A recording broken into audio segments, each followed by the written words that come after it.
best podcast in Long Beach, California. This is Tacos and Workouts.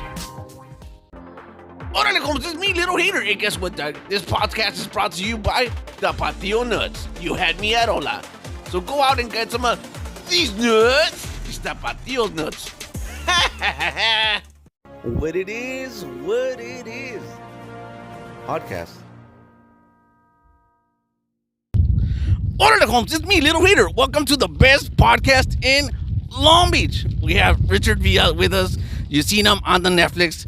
You've seen him on the Comedy Central. You've seen him passing you on the freeway, flipping you off because you're driving too slow, Doc.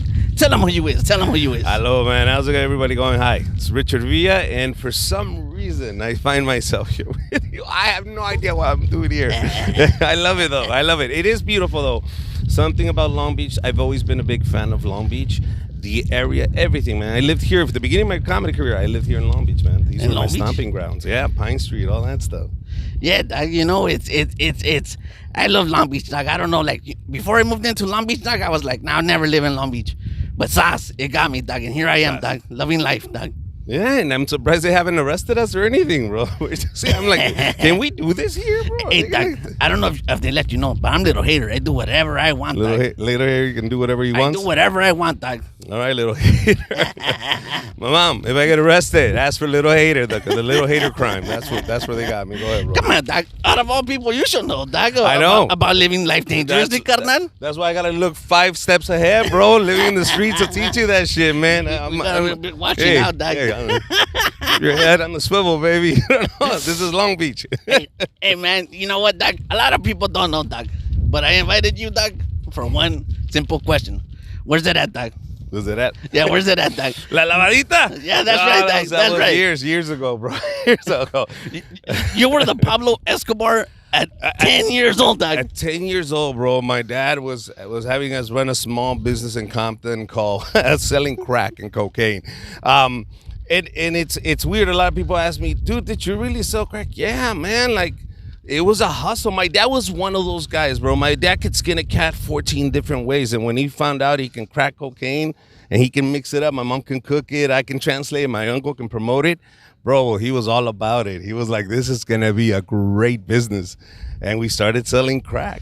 Hey, Doc, they could make a movie of your life, carnal. It would be the Wonder Years on crack. That's what I would, because I had a love interest. Keisha was my neighbor. And even though I sold crack to her dad, there was still love there. You know what I mean? And I understood like what was going on. And Keisha was 13. And at the age, I was like 11, 12 when I started. Like, you know, you fall in love as a kid. And she was a beautiful girl. And I remember one day her dad and my uncle were arguing, and they saw us playing together, and my uncle said, ooh, she gonna get a little Mexican in there, and her dad got mad. He said, Keisha, I'll give you $1 if you beat him up. Keisha beat the hell out of me, bro.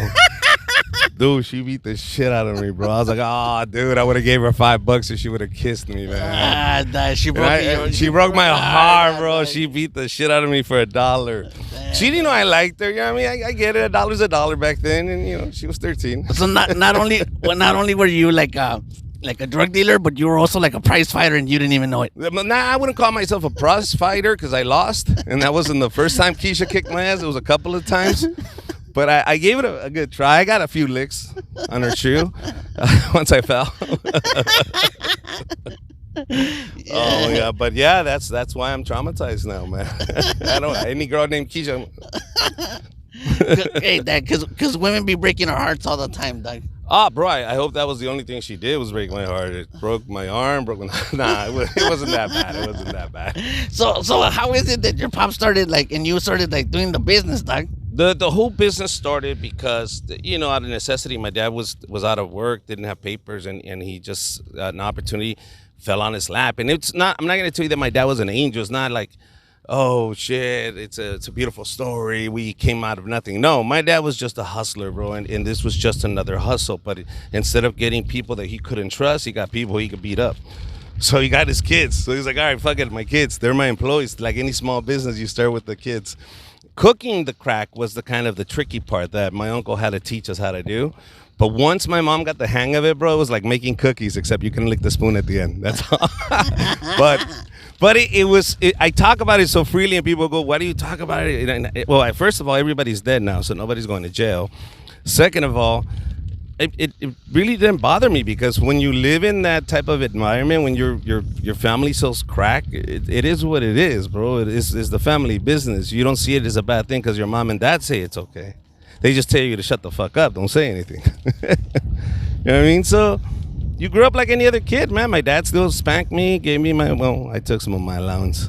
You know, because you start skimming off the top, bro. When you sell crack, so much money, things are being moved around. Dad doesn't know anymore. But, you know, I did pinch. He's not going to notice this 20s guy. No, bro. It was always a little bit. You take out, you skim off the top, as we say in the business. So as a young kid, I was carrying $300 with me, bro. You know what I mean? So I'm like, oh, shit. Like, I was balling as a 10-year-old. I could buy other kids shit. I was the shit. Damn, dog. It's beautiful, dog, you know, to think that you were balling as a kid. But what are you doing now, dog, you know? Well, now I'm doing comedy. Now I'm doing another type of hustle. And that's what I tell people. I think that's what my dad gave me. My dad gave me the ability of hustling.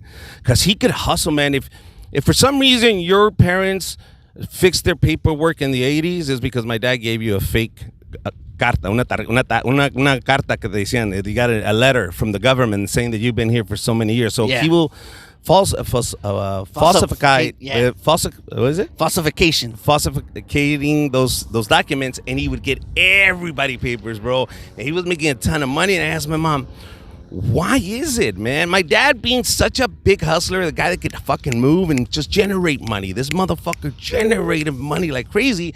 Why wasn't we rich? And my mom said, because he was stupid. I said, what? He says, Mom, I'm just writing down the amount of money my dad would generate a month in the 80s. And you're telling me he kept nothing? Nope. Everything went to bitches and money and fucking spending and fucking he had 2 families. You have a brother your age. You have a sister your other brother's age. Your dad fucking was stupid. Damn, I was like, damn.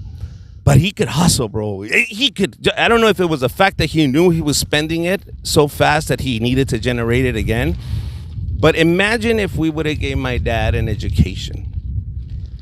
That motherfucker would have found a hustle where all he needs is a microphone and convince people to come here and hear him talk and charge him $25.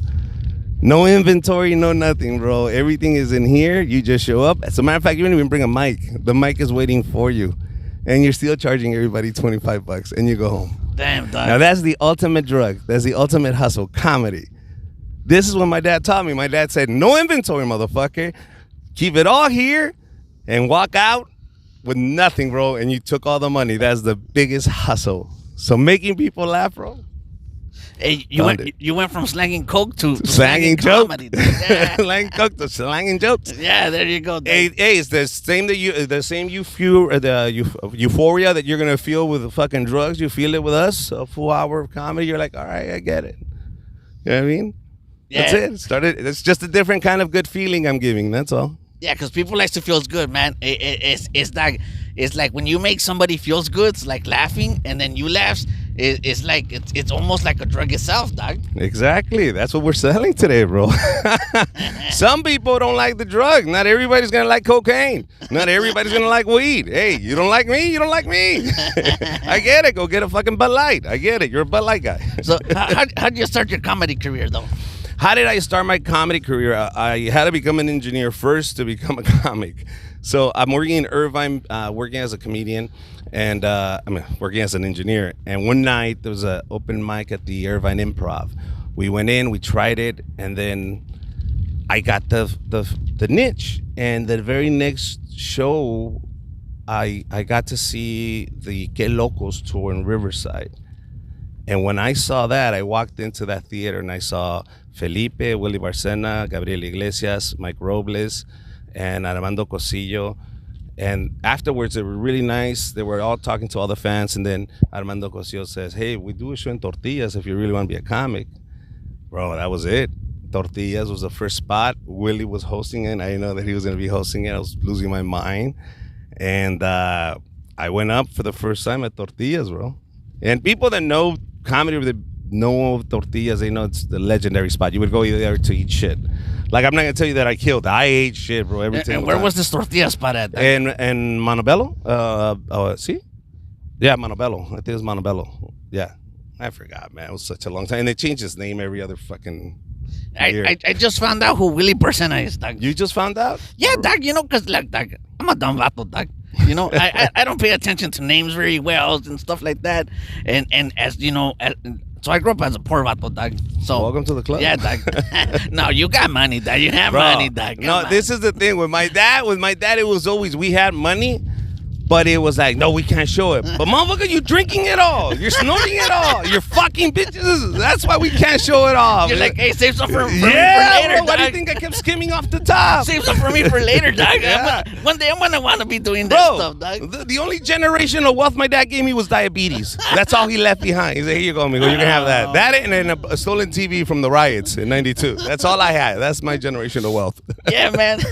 So I recently found out about Willie Persona, dog, because I didn't watch TVs that much because it was always like I can't watch, you know, like these shows because that is like Telemundo, 34, you know, so I couldn't watch it. But now, like, that I'm doing like more of the comedies, I'm finding out who everybody is, dog. And I know a lot of but sometimes the people that I know now, people don't know them, dog. So I think that I like to invite like interesting filme people who are talented people on my show, and that's why I want to be like, hey, you know what? They gotta come on my shows, dog. That's why I invited you, dog. Hey, thank you, bro. Thank you. I hope you never lose those glasses because you're screwed. Where the hell are you gonna get another mustache like that? Hey, dog. You know me, dog. I'm a little hater. I always got something on my sleeve, carnal. I figured it out, dog. I always figured it out. Yeah, dog. So you started doing your comedies with them, and then was it easy when you started doing your comedies, or people were not like giving you the time of day, or what's up, dog? No, like anything else, bro. You in the beginning you suck. Nobody's gonna really support you because they don't really know you, and nobody wants to take a risk. And really, the guys that I was around with, they were trying to figure it out. So for me to ask them, hey, can you help me? They're like, well, who's gonna help me if I help you? So it was that type of situation. So at the end of the day, you know what? Like I tell you, man, my dad instilled that in us where, okay, it's not this way, then let me create this way. And then I'm going to go this way. And right away, a month into my comedy career that I decided, it was right after my first show, I said, you know what, I'm going to go get this bowling alley. I'm going to start producing my own show. I'm not going to wait for somebody to book me. I'm going to book myself. And that's it, bro. I did that. I booked myself and I put on a show and I went out instead of asking for work. And 1 month into comedy, instead of asking for work, I came in going, who would like to get booked? And now the phone numbers came. Because I remember when I first went out to get booked, I would say, well, can I have your phone number and I can call you? Maybe we can hang out. Nobody would give me their number. But then I figured out if I put on my own show, they're all going to want to give me their number because they're all looking for work. So I had to become that person just to have a place to perform. You gotta be the man to be the man, dog. And I don't want to be the man. I want somebody else to do the work, but nobody wanted to do it. So I had to do it. And I said, okay, fuck it, I'll do it. But what that led me to do is once you're the guy creating the moves or making the moves, nobody can stop you because nobody knows you're creating the path. That's also what I learned as a young comedian. I was like, okay, as long as I create my own path, nobody can stop what you're doing. Nobody knew I was going to book that bowling alley, so they couldn't stop me. So you started with the bowling alleys, and then you started like producing other shows in different places. Yeah, and then it just that opened my eyes to going, okay, I have to create my own path. I have to create my own way, and so I started doing a bar in Linwood, and Jeff Garcia shows up, and it's packed to the gills. He's like, who packed it out? I said, me. How? I told people, come see me, and they just keep coming. He's like, why don't you take this to the Hollywood Improv? So 3 years into my career, he sends me into the Hollywood Improv, and that's it, man. We blew up. Refright started, and all of a sudden, man, we were selling out every Friday night. It became one of the hottest fucking nights, dude, for 10 years straight, dude. But for those people that don't know, like, what's Refright means? Refright comedy is the name I gave that night because and people always say, oh, that's refried beans. No.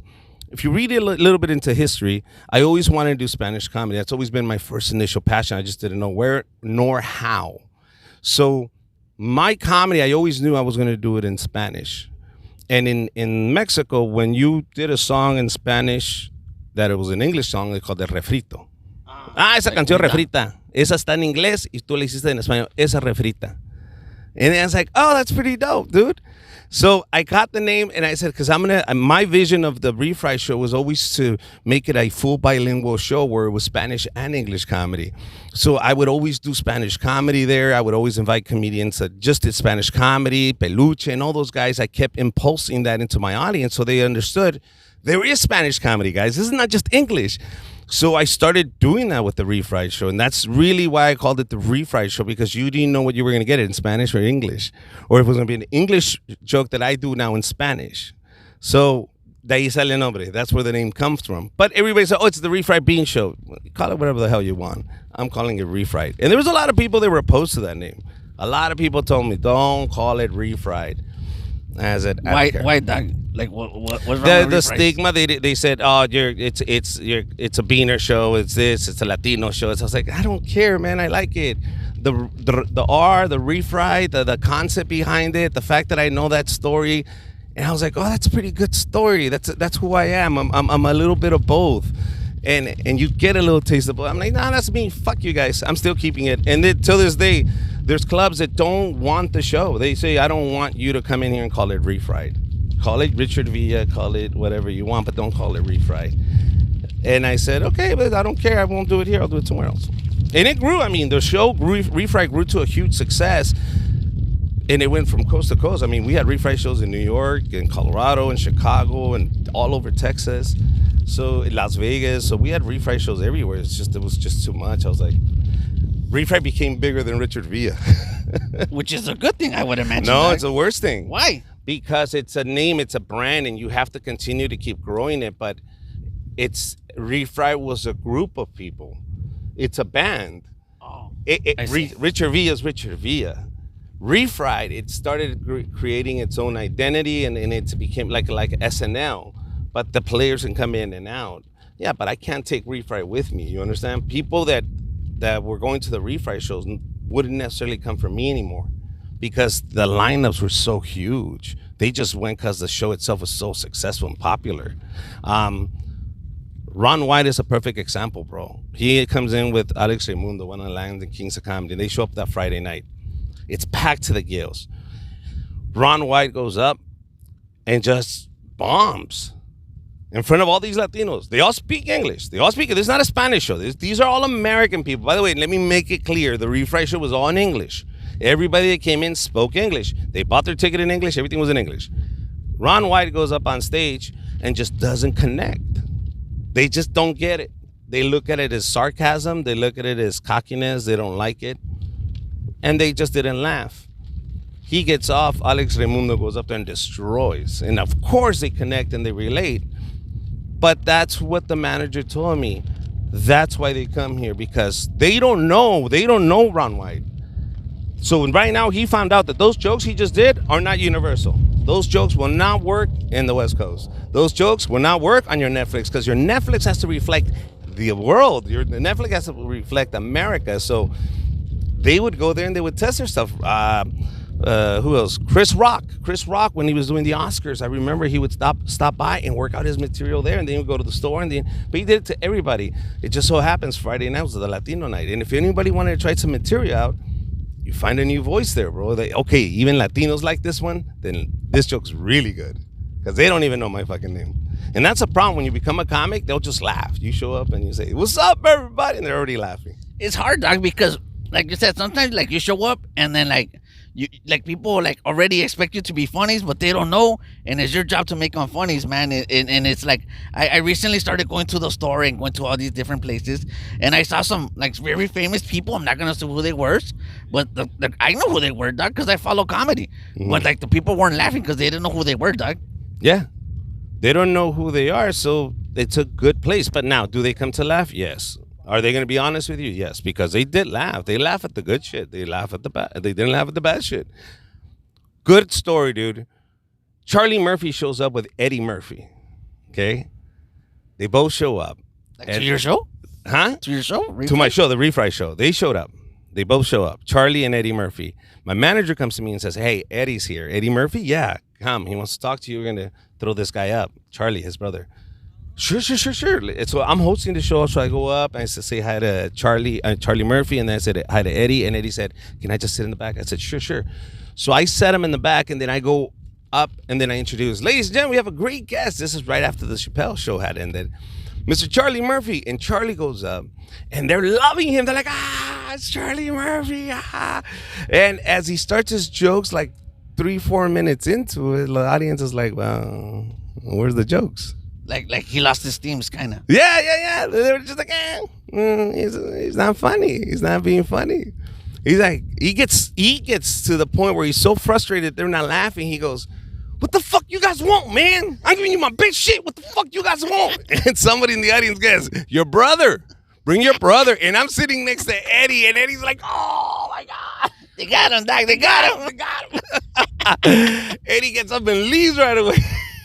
He knew he was gonna bail, and then I go up and just say, "All right, guys," he's like, "Good night," and he got the fuck out. But hey, that audience, they'll give it to you. Oh, you're Charlie Murphy, yeah. But then now be funny. Latinos will hold you accountable. They'll say, "Okay, now be funny." It's and everybody's got an opinion of what comedy should be, Doc. Check it out, Doc.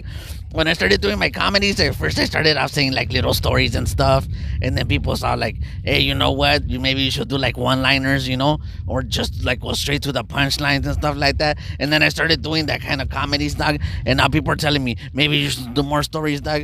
People always got an opinion, Doc. What's your take on that, Doc? Fuck people. fuck everybody's got an opinion. Look at who's giving you the advice, guys. Please, because I did that mistake as a young comic.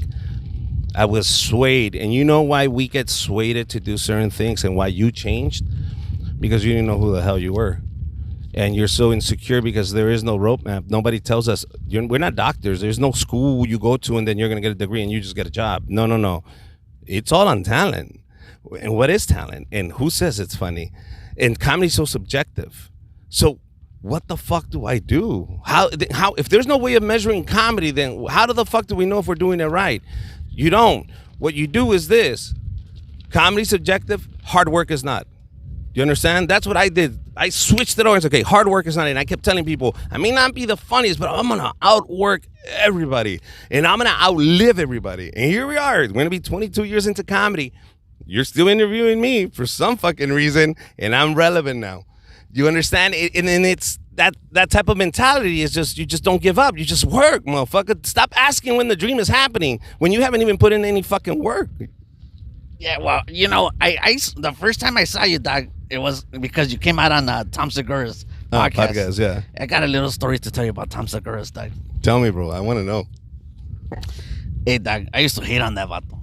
On Tom? Yeah, Doc. Why? I don't know, Doc. Like, I seen him on the Joe Rogan show, and he goes, "Oh, that's my friend Tom Segura." And I'm like, I look at him, and I'm like, man, he's a comedian, Doc. He don't even looks funny, Doc. He don't even looks funny, huh? He doesn't even looks funny, Doc. So I'm like, whatever. So one time I was on the Netflix, right? And I'm like, ball hog. I'm like, whatever, Doc. This was not gonna be funny, right? Man, he blew me away, Doc. He got me, Doc. And I was like laughing, and I was like, and then he says that he could speak Spanish, and I go, no, you can't, Doc. You don't speak Spanish. He's part Peruvian, Doc. Yeah. And then he speaks Spanish, and I'm like, what? And then I'm like, I like this guy. He speaks Spanish, Doc. And does Spanish comedy. I know. You're teaching him how to do it. Yeah, we're touring. We're working on his Spanish special right now with Tom Segura. But yeah, dude, he's really good. And he has such a great rhythm to his comedy. But he found his voice. And that's what I'm telling you. No, I can't tell Tom, oh, you should do this. I can only advise Tom. Hey, Tom, if you said this, they will really connect with you there. And he does that. But other than that, it's his rhythm, it's his mannerisms, it's the way he delivers his material that his audience is used to. So when they hear it in Spanish, they laugh. And they go, yes, he still has it. Now, let's go back to the Refry show. Now I tell Tom, okay, your fans that speak Spanish love your comedy because they understand your rhythm and your sarcasm. Now, let's grab you and take you to Tijuana and put you in front of an audience that doesn't know who Tom Segura is. Yeah. Now, give them the same jokes. Are they going to laugh the same as your fans do? I guarantee you they're not. And that's where we can make adjustments.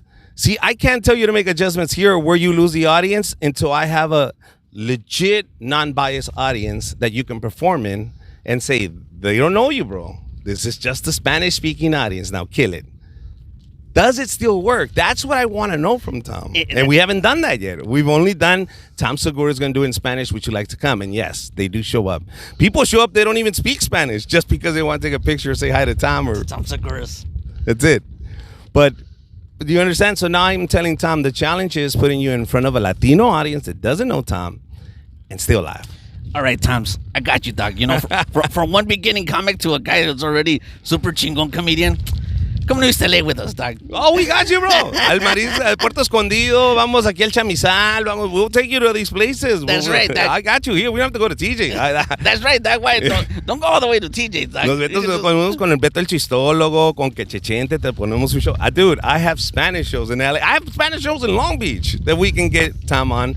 But whenever Tom's ready, he says, let's do it. But we just won't tell nobody's, and then we just throw them on there. So that's the whole point. Okay. That's the whole point. Because if Tom goes to his audience, and that defeats the whole purpose. Don't tell them you're going to be here. We want to throw you up. Nobody knows you're coming, and this audience is just ready for comedy. And here's Tom, and they're going, well, who's Tom? Hey, you know what? Tom's is like in a perfect situations, dog. You know, like when it comes to like comedies and fames and stuff like that. Because it's like, you know, everybody tells me, hey, little hater, you want to be like a comedian, you want to be famous, and I'm like, nah, dog. I kind of want to be like Tom's, dog. Like where you're like financially like successful, and the people that know you, but you're not like super uber like famous, so like people don't bother you, dog. Yeah. That's like the sweet spot right there, dog. That's a sweet spot, but look, man, it doesn't matter. Are you happy now? Well, me, yeah, dog. Okay, no more amount of money will make you any happier. The key is to be happy now. Now. Because money is not going to make you any happier. It's just going to make you more comfortable. But work is not bad. Work is good. You wake up, you have a purpose. You're going to go to work. And you're happy? Good. There's people right now, bro, that how can I tell you this? I know millionaires. I know very successful comedians that are miserable. And I tell these young comics, don't wait to live life. Live life now. Enjoy yourself. Stop, breathe, go. I started playing for a softball team just because I've never did it in the 20 years that I was doing comedy. In those 20 years, I didn't go to birthday parties. In those 20 years, I didn't go to weddings. I didn't go to bautizos. In those 20 years, I didn't see my niece's birthday party. So I missed out on a lot of part of my life, not necessarily with my daughter and my wife, but with my other family, that I was so busy. It was always chasing la papa, way, running for the next show to the next show, and maybe they can see me here, so I'm gonna go hang out over there, and so I was so preoccupied with my shit that I never got to really just be a husband, a dad, or like just a regular fucking cousin, you know, a fucking brother, because it was their birthdays. I didn't show up. So my point to you is, I feel like I would have enjoyed it more. I would have enjoyed life a lot more. But at 44, I feel like I still have a lot more time, so I'm doing my shit. Hey, dog, I don't know. I hate to break it to you, dog, but I see it coming, dog. What? Every comedian's got his day, and I see you like being like one of like the top comics, bro. I see you like, I don't know. Have you had a special yet, Doc? Yes, I had a show in Spanish, a whole series, 8 episodes called Sigue la Risa, that came out on Netflix for 3 years. Then they resold it to Amazon Prime now. It lives there now. I had like 4 specials that I did released through Vanguard and Cine Mexicano. But other than that, no, bro. Like other than that, I don't want to do any more specials like that anymore. I see you becoming like bigger than that Escamilla guy, Doc. Escamilla, el señor Escamilla. Yeah. Yes. What's his name? Es el señor Escamilla. Sí, señor Escamilla is fine. Yeah. Francos? Is Sí, it? señor Okay. Escamilla. Yeah, that guy, Doc. Yeah. Yeah, Doc. You know what? Like you said, comedies is whatever. I'm not gonna say it, Doc. Mm-hmm. But I see you becoming like to that level or even more, Doc. Hey, For real, Doc. from your mouth to God's ears, bro, if it happens, like you said, I'm not going to say no to it, but I understand when it happens, doesn't matter. Am I still happy? That's really what it comes down to, because I already saw the other side of this, man. I already saw the other comedians not be happy when it did happen to them, when they were the man or when they are the man. And I'm like, You're on top and you're still unhappy. Okay, let me rewind. What did I miss out on that I need to now I do things that are passionate, that I have passion for. That's it. If I'm not into it, I'm like, oh, fuck that. I'm not doing it. No, I don't want to go. If I didn't want to do this, I would have told you I don't want to do it. Fuck it. What for? I don't want to do it. So now I only do shit that I want to do because I think it's gonna be fun, because it's different, because it's out of the norm. That's it. Yeah, dog. You know, it's different, dog. Dude, I'm putting together a whole TikTok where me and my brother are investing money in making our kids street vendors. And we're making miniature elotero, miniature fucking palatero, miniature frutero, miniature everything. All our kids are going to have little vending posts. Instead of lemonades, we're going to make them Mexican vendors and create the little carts and have them earn some money. That's chingon, dog. That's chingon. Take them to Swami, see, a ver cuánto ganamos. Hey, you know what, dog? I went to Huntington Beach, and there were like people selling like fruits on the beach, dog, like they do in Mexico. And then I was like, damn, dog, that's a good hustle. I started getting all like, you know, maybe I should be doing that, dog. So hey, you know, that's a possibility. See, right there, I dog. would be the guy that then goes and makes a deal with the guys in downtown LA in the fruit market district, and then start negotiating jobs here. All of a sudden, I would have. I have a whole union of fucking workers selling fruit here. Hey, dog, I started thinking about the same thing, dog. I was there sitting with my lady, and she's all like, maybe we should sell like fruta. And I said, or check it out, dog. How about we get them to sell it for us? And she's all like, what? What? And then I'm all like, hey, dog, little haters like next level thinking. Yeah, now, that's dog. chess. It's He's like, playing chess. He's not playing checkers.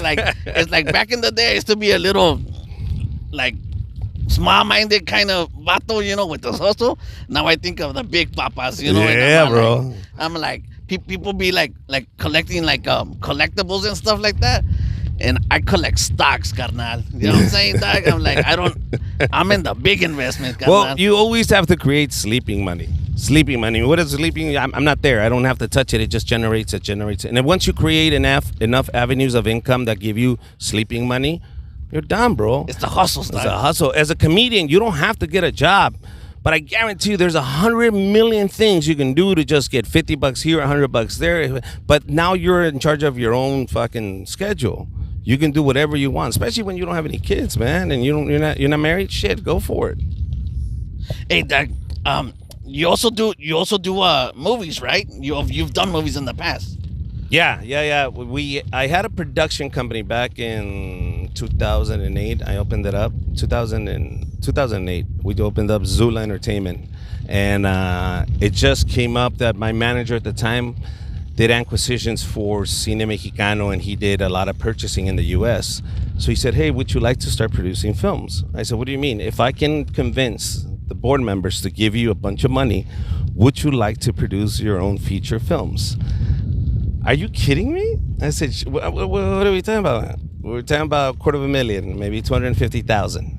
And I'm like, are you fucking kidding me? You're going to give me $250,000 to make movies? He says, yeah, no, not a movie, 10 movies. All right. I didn't do the math, bro.